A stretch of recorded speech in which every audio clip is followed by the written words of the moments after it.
जौना घर में हमने के आई बनी जा वो घर के माता में बहन भी ई बतिया कही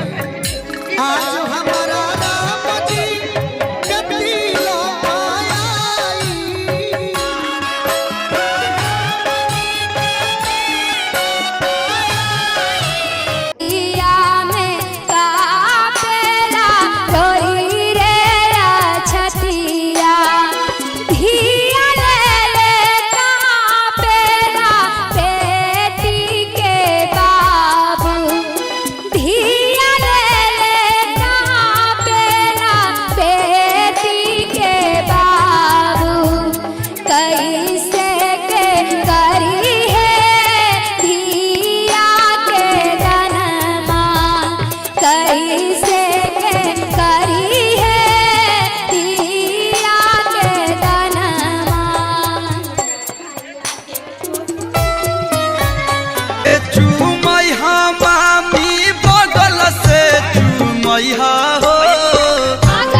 पिंटू कुमार डीजे पिंटू कुमार डीजे बगल से झूमैया हो